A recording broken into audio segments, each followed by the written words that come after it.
Salam saudaraku, di dalam Lukas 12 ayat 15-21, Yesus memberikan sebuah perumpamaan tentang orang kaya yang bodoh. Saya bacakan beberapa ayat di antaranya, mulai dari ayat yang ke-15. Katanya lagi kepada mereka, berjaga-jagalah dan waspadalah terhadap segala ketamakan, sebab walaupun seorang berlimpah-limpah hartanya, hidupnya tidaklah tergantung daripada kekayaannya itu.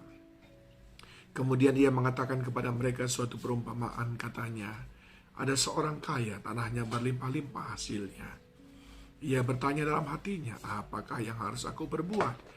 Sebab aku tidak mempunyai tempat di mana aku dapat menyimpan hasil tanahku. Lalu katanya, inilah yang akan aku perbuat. Aku akan merombak lumbung-lumbungku dan aku akan mendirikan yang lebih besar dan aku akan menyimpan di dalamnya segala gandum dan barang-barangku.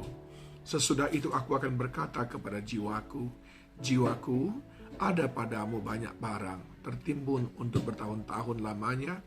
Beristirahatlah, makanlah, minumlah dan bersenang-senanglah.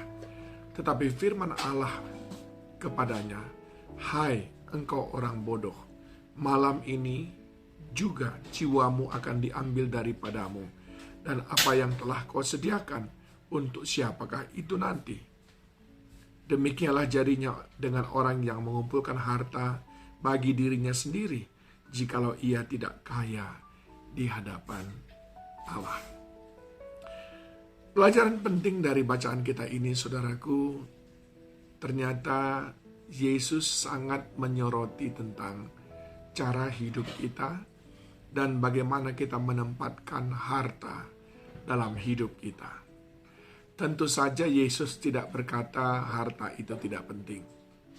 Tapi yang dia lebih soroti adalah bagaimana cara kita memperolehnya dan bagaimana kita mengelolanya, serta di mana posisinya di hadapan hidup kita ketika kita berhadapan dengan Tuhan.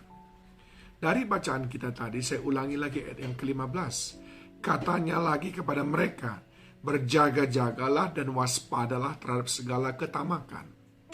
Sebab walaupun seorang berlimpah-limpah hartanya, hidupnya tidaklah tergantung daripada kekayaannya itu. Yang pertama yang Yesus sampaikan di sini adalah waspada dengan ketamakan. Sering sekali oleh karena kita tamak, rakus, sehingga kita lebih memfokuskan mencari harta kekayaan dalam hidup ini. Bahkan mengorbankan segala sesuatu, mengorbankan keluarga, kesehatan, bahkan mengorbankan hubungan dengan Tuhan, gara-gara mengejar dari harta benda. Yesus menegaskan, hidup tidaklah bergantung dari kekayaan. Lalu kalau hidup tidak bergantung kepada kekayaan, mengapa kita menempatkan kekayaan menjadi yang terutama? Inilah pelajaran yang penting, sekalipun sangat sederhana, yang Yesus sampaikan. Yang kedua, Yesus ingin mengatakan bahwa orang kaya ini jiwanya hampa. Itu sebabnya tadi dikatakan di dalam ayat yang ke-18 dan 19. Lalu katanya, inilah yang akan aku perbuat. Aku akan merombak lumbung-lumbungku dan seterusnya. Sesudah itu aku akan berkata kepada jiwaku. Saudara lihat ini. Jiwanya mau diisi dengan barang-barang, mau diisi dengan semua keduniawian. Kalau jiwa kita selalu hanya diisi dengan hal-hal yang fana, hal-hal yang sifatnya duniawi, jiwa saudara hanya akan terhiburkan sementara, sesudah itu kembali merana. Karena Yesus sudah berkata, hanya Dia yang sanggup memuaskan jiwa yang haus. Tetapi orang kaya berpikir dia bisa mendapatkan semua yang memuaskan jiwanya oleh dunia ini. Dia bisa pergi kemana-mana. Dia bisa mungkin nonton film komedi dan lain sebagainya di mana-mana. Lalu dia berpikir itu sudah memuaskan jiwanya. Tidak, Alkitab berkata, hanya Yesus yang sanggup memuaskan jiwa kita. Lalu untuk apa kita berlelah-lelah, mengorbankan semuanya, bahkan mengorbankan diri kita, hanya untuk sesuatu yang tidak terlalu berguna dalam memberikan ketenangan jiwa.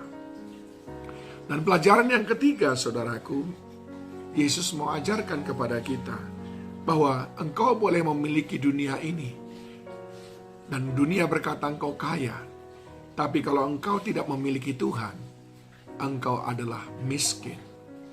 Tetapi orang yang tidak punya apa-apa, tapi dia memiliki iman kepada Tuhan, dialah orang yang paling kaya. Lihat ayat yang ke-21.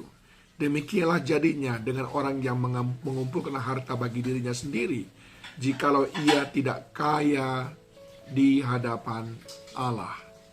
Tuhan mau saudara dan saya kaya di hadapan Tuhan. Itu prioritas pertama, bukan kaya di hadapan manusia. Karena kaya di hadapan Tuhan, itu akan membuatmu kaya di hadapan manusia. Nah, saudaraku yang dikasihi Tuhan, perhatikan sekali lagi.